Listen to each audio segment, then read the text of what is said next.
All right, everybody. So we're here in Florida, here at Leesburg for the Harris Chain Pro Circuit event. You would not believe the high production quality we've got going on right here. We got a palm frond behind his phone on his windowsill here on his truck. So we are bringing it to you hardcore, high production, high tech right now. But anyways, we've got the scoop for our end of practice. How was your practice, bro? Terrible, dude. I think I died with the flu for a day and a half. Don't worry, everyone. It wasn't COVID. Tested negative. We're all good. I don't want to get miles. I'm the one that has to worry here. That's what I'm saying. They'd be concerned for you. But I feel good now. The problem is I was pretty down and out for a day and a half. So I got out, pretty much got about 1 day of practice in. The fishing is tough. The toughest I've ever seen the Harris chain. Yeah. And a lot of the stuff that I really like to fish is not gonna be a player at all. So I'm pretty concerned. Yeah, I can't disagree with you. I had a slightly better practice as far as like quantity, but quality was really hard to come by. We're hitting it like, if I had to set up the conditions for the worst conditions for an event, it would be right now. We had highs in the 80s during practice. It was rainy consistently, very cloudy skies, but now you can feel the wind right now. We had that bomb cyclone come through here. The temperature's starting to drop right now, and so tomorrow morning we're going to have 33 degrees. So a 40-degree difference from this morning to tomorrow morning, and we've had 20 to 30 mile an hour winds today. How do you practice for something like that? I mean, it's so hard to like anticipate what the fish are going to do. Usually you're just like, yeah, fish deeper or thicker, but it's like if the fish weren't there to begin with, how do you anticipate where they're going to be?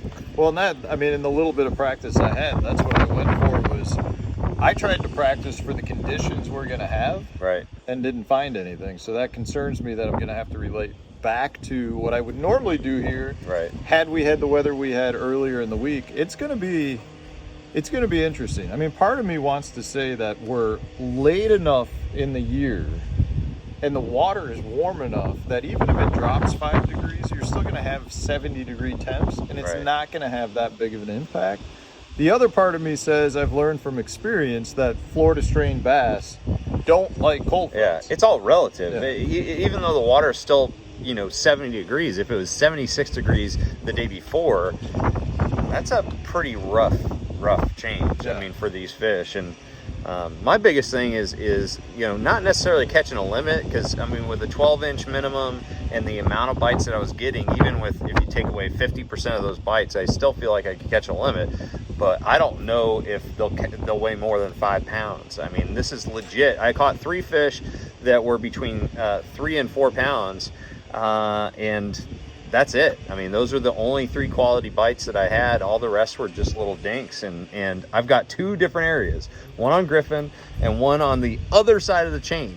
And so it's like, when you're split up like that, that's like the worst nightmare situation for Harris chain, is having 2 separate areas and nothing in between. Yeah, the problem here is, if you're not familiar with it, you've got lakes all over the place, but each lake is separated by, I would say, like at least a 10-minute idle, if not a lock, added in. So it could take you an hour easily to get from one end to the other end of the chain. So you can't just pick up and go without having enough time to do it. I still don't really know what I'm going to do.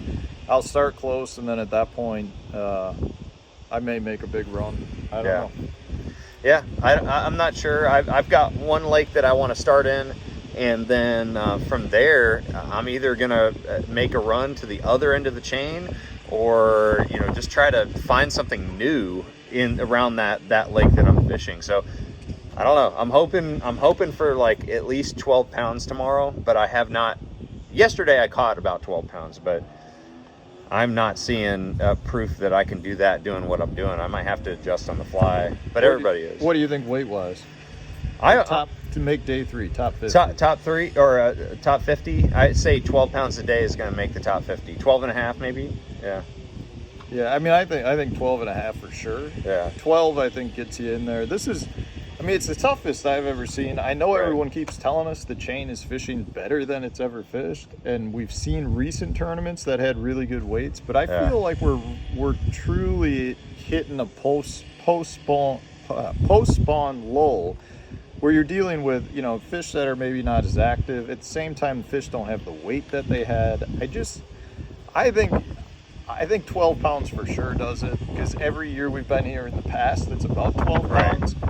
But to me, in the one day I saw, fishing is way worse than any other year I've seen. So I want to say less than that. Like, I think you could be looking at a 2-day total of 22, 23 pounds and have a shot at getting in. I think we're going to see an awful lot of sub 10 pound limits. Oh, 100%. I've never caught so many small fish on this chain or anywhere in Florida, and had so few, you know, 3+ pound bites. So man, feel that wind, dude. It's starting to get cold. Like literally since we've been here, it's probably dropped like 5 or 6 degrees, maybe more than that. Like, I'm wearing shorts right now. I'm gonna have to switch over to sweatpants pretty soon here to keep me warm. Well, let's wrap it up. Miles has a birthday party to go to. I got a birthday party. I gotta go back. We had a ton of rain this morning, and then we just had our meeting, and it's like 2 o'clock right now. So we've got we both still have to do tackle and all that.